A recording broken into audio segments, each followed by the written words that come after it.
Nos encontramos en el 80 aniversario de la batalla de Stalingrado. A pesar de que han pasado 8 décadas desde aquel enfrentamiento, todavía seguimos haciendo análisis y debates sobre lo ocurrido. ¿Tuvo Paulus la culpa de la derrota? ¿Por qué no se atrevió a dar la orden de salir del cerco? ¿Qué hubiese pasado si Paulus hubiese roto el cerco por su propia cuenta y hubiese salido con sus tropas hacia las nuevas líneas de frente alemanas? A continuación en este programa vamos a hacer una valoración lo más completa posible sobre lo que hubiese sucedido en Stalingrado y en todo el flanco sur alemán si Paulus hubiese dado la orden de abandonar la mítica ciudad del Volga. Para ello, vamos a tener en cuenta el mayor número de datos posible y la evolución de los intensos enfrentamientos que se estaban desarrollando en todo el frente oriental. Y es que sin duda alguna, Paulus ha sido el general alemán más criticado y estigmatizado de la Segunda Guerra Mundial por no haber tomado precisamente esta decisión. Todo comenzó cuando, tras unas semanas después del inicio de la nueva ofensiva alemana en el frente oriental en 1942, el líder alemán decidió cambiar los planes. Si bien en un primer momento los planes de la Operación Azul no incluían la captura de la ciudad de Stalingrado, cuando estos se modificaron el 25 de julio, todo cambió. Por si fuera poco, en esta directiva de Hitler, conocida como la número 45, se daba por derrotado al Ejército Rojo. Para finales de agosto, las vanguardias del grupo de ejércitos B comenzaron a llegar a la ciudad de Stalingrado, en la que en un principio no se esperaba una especial resistencia. Por paradójico que resulte, su avance se vio retrasado por la falta de suministros debido al colapso logístico y por las malas carreteras de la Unión Soviética. Así pues, ya desde aquella fecha tan temprana se enviaron unos 300 aviones Ju-52 para que pudiesen suministrar a las vanguardias alemanas. Fue el 23 de agosto cuando las primeras unidades alemanas llegaron a la ciudad, que tal y como dijo el propio general Kleist, tan solo era una ciudad más de las cientos que ya se habían tomado. Durante esos últimos días de agosto y principios de septiembre se iniciaron una serie de intensos combates tanto dentro de la ciudad como en sus alrededores, pues Stalin, que ya se había convencido de que los alemanes no iban a atacar Moscú durante ese verano, comenzó a enviar ahora a Stalingrado al mayor número de tropas que pudo conseguir. Durante mediados de septiembre, el alto mando soviético con Zhukov y Vasilevsky a la cabeza diseñaron lo que iba a ser la futura Operación Urano que cercaría a los alemanes en Stalingrado, y desde entonces comenzaron los preparativos del plan. Los alemanes, por su parte, continuaron adentrándose en la ciudad para un combate urbano para el que no estaban preparados, asumiendo cada vez mayores bajas. Las órdenes que una y otra vez recibía Paulus desde el cuartel de Hitler eran que tomase Stalingrado lo antes posible y que no escatimara en fuerzas ni recursos para ello. La idea generalizada era que el Ejército Rojo estaba agotado y prácticamente vencido, por lo que no había nada de lo que preocuparse. Finalmente, mientras Paulus estaba lanzando una de sus últimas ofensivas dentro de la ciudad, con la que pretendía conquistarla definitivamente, el 19 de noviembre los soviéticos iniciaron su ofensiva. En un primer momento no hubo mucha alarma entre los alemanes, que consideraron que se trataba de una ofensiva local, que en ningún caso tenía la intención de avanzar hacia su retaguardia. La medida más importante fue la intervención del 48 Cuerpo Panzer, que estaba formado por la Primera División rumana y por la 22 División Panzer alemana. Debido a su escaso número de carros de combate, así como que la mayoría eran modelos checos 38T, no pudieron hacer nada para frenar a los soviéticos. A medida que pasaban las horas, los comandantes alemanes que se encontraban en Stalingrado se comenzaron a preocupar cada vez más, pues se estaban dando cuenta de que no se trataba de un simple ataque local. La principal prueba de ello fue que al ataque en el flanco norte del 19 de noviembre se sumó otro en el sur durante el día 20. Si aún podía haber algún incrédulo, para los días 21 y 22 las intenciones soviéticas estaban más que claras y el 23 de noviembre unos 265.000 soldados del eje quedaron cercados en Stalingrado. Esta fue la primera ocasión en la que Paulus pudo haber dado la orden de evacuar la ciudad y juntarse con el resto de las fuerzas alemanas que quedaron fuera, pero no cabe duda de que hubiese sido algo precipitado. En aquellas fechas se desconocía la magnitud de la ofensiva y las consecuencias que iba a tener en el futuro. En esta ocasión, este acontecimiento se había producido en el sector principal alemán, allí donde más fuertes se suponía que eran, y no había ningún motivo para pensar que en unos días no podrían revertir la situación. Así pues, haber abandonado la ciudad en aquel momento hubiese sido un acto algo precipitado y hubiese significado perder todo el sacrificio que el ejército alemán llevaba haciendo en la ciudad durante meses. Ni que decir tiene que todas las órdenes que estaba recibiendo Paulus desde el cuartel de Hitler era que se mantuviese firme en la ciudad y que pronto solucionaría la situación desde fuera.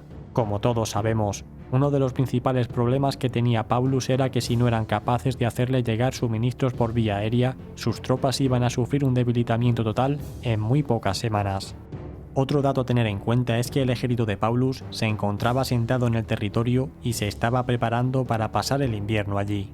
Esto quiere decir que no tenía una capacidad de reacción rápida como un ejército que se encuentra en una fase de avance o reserva móvil. Además, se habían desprendido de los caballos que ya no necesitaban para moverse, por lo que ordenar una rápida movilización de sus tropas era muy complicado. Así pues, y teniendo en cuenta de que aún no se podía hacer una completa valoración de la situación, lo mejor era aguantar un poco hasta encontrar la mejor solución. Esta llegaría unos 20 días más tarde cuando el grupo de rescate de Manstein pudo llegar a situarse a unos 50 kilómetros de las tropas cercadas en la ciudad. Aunque en esta ocasión todo indicaba que Paulus tomaría la decisión de salir al encuentro de Manstein, finalmente el comandante del Sexto Ejército decidió ser fiel a las órdenes enviadas por Hitler y se mantuvo fijado en la ciudad. Si bien hoy en día podemos valorar que la mejor opción para salir del cerco hubiese sido durante los últimos días de noviembre debido a que conocemos el resultado final, lo más seguro es que de haber estado allí presentes hubiésemos escogido esta segunda opción durante el 14 o el 15 de diciembre. Es precisamente aquí donde vamos a valorar lo que hubiese pasado en el caso de que las unidades de Paulus hubiesen evacuado la ciudad. Tras darse cuenta durante casi 3 semanas que su posición estaba perdida y que sus tropas se estaban debilitando mucho debido a los escasos suministros que la Luftwaffe podía hacerles llegar, Paulus decide que tiene que salir de allí. Si bien las órdenes recibidas son las de que tiene que aguantar hasta el final, Paulus tiene que preparar a sus tropas para romper el cerco y reunirse con el grupo de rescate sin que le llegue la información al alto mando alemán. Esta sin duda alguna es una decisión muy difícil porque tienen que abandonar mucho material y armamento que no van a poder transportar, así como a soldados heridos y debilitados que es posible que retrasen mucho la operación de ruptura.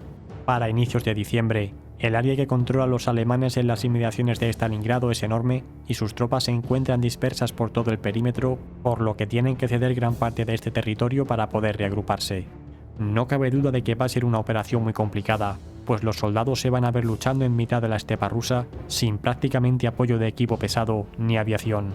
El número de bajas que se estima va a ser altísimo, pero aún lo será más alto si permanecen en la ciudad.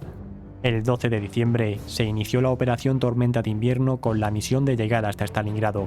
En este momento Paulus tenía dos opciones. La primera es iniciar su ataque desde la ciudad ese mismo día o dejarlo para unos días más tarde y así dar un poco de tiempo al grupo de rescate para que recorten la distancia. Debido a que la segunda opción es más favorable para los hombres de Paulus, el general alemán se decide por esta última.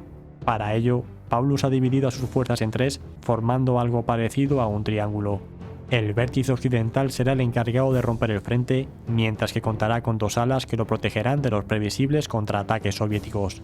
Todos estos movimientos de reagrupación intentan camuflarse como una mejora de las medidas defensivas de cara al alto mando alemán. Aún así, es inevitable que una vez que las fuerzas de Paulus inicien la ruptura del cerco, Hitler se termine enterando. Así pues, su primera medida es destituir a Paulus y dar la contraorden de que el Sexto Ejército vuelva a Stalingrado. Debido a lo caótico del momento y confusa situación, él mismo asume el mando del Sexto Ejército mientras se busca un candidato al que enviar a la bolsa de Stalingrado para que cumpla con las órdenes. La realidad es que en ese momento nada ni nadie puede parar lo que ya se ha iniciado, y unos soldados que saben que sus esperanzas de sobrevivir son nulas si se quedan en la ciudad, continúan con su ataque en dirección oeste. La reacción soviética tampoco se hace esperar, y los múltiples ejércitos que se encontraban cercando Stalingrado se abalanzan ahora contra las expuestas tropas alemanas. La situación del Sexto Ejército es crítica, pues sus carros de combate apenas tienen gasolina ni munición, y la mayor parte de sus cañones antitanques de mayor calibre han tenido que ser abandonados. Esto hace que los T-34 hagan auténticos estragos entre ellos. Por otro lado, en el cuartel de Hitler se está produciendo el momento más tenso de toda la guerra, solo igualado con lo sucedido durante el mes de diciembre de 1941 con el contraataque soviético.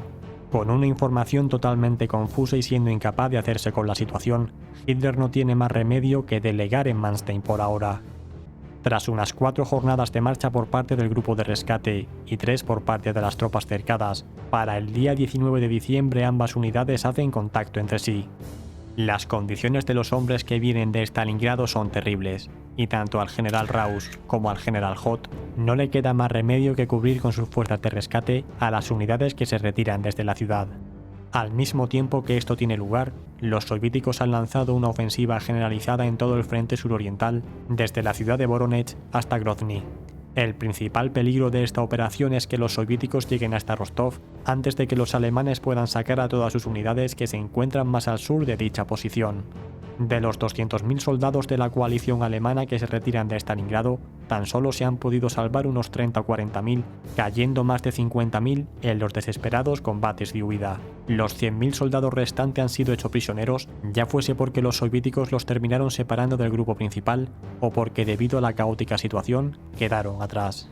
Hago aquí un pequeño inciso para comentar que estas cifras son las que se produjeron durante la huida del cerco de Alba en Berlín en una situación parecida a la de Stalingrado. Así pues, me ha parecido que lo más acertado sería que nos basásemos en este caso para especular la tasa de supervivientes de esta hipotética evasión. Si bien las bajas pueden parecer elevadas, tenemos que recordar que de los 100.000 prisioneros que hicieron los soviéticos a principios de febrero de 1943, tan solo 5.000 sobrevivieron al cautiverio.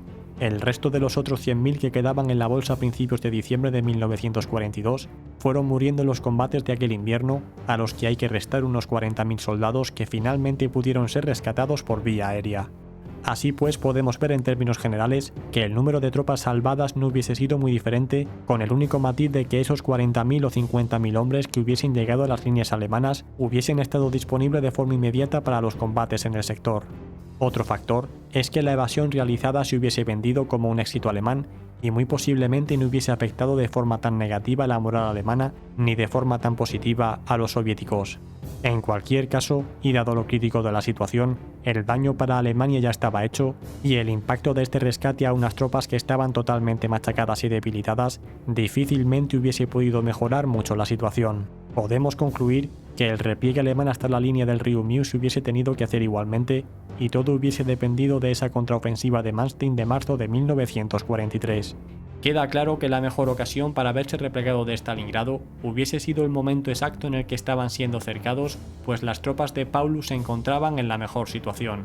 Sin embargo, en aquel primer instante era realmente complicado hacer una valoración general de la situación y mucho menos prever qué es lo que iba a pasar, por lo que dudo mucho que cualquier general hubiese ordenado un repliegue a la primera de cambio. En cualquier caso, queda claro que todo lo que acabamos de decir no deja de ser más que una especulación y lo que realmente hubiera pasado pues nunca lo sabremos. Pero ¿y vosotros qué opináis? ¿Cuál creéis que hubiese sido el desenlace de todo esto? Nosotros nos despedimos aquí. Muchas gracias a todos, especialmente a los patrocinadores que hacen esto posible. Suscríbete y comparte este programa si te ha gustado y nos vemos como siempre cada miércoles y domingo.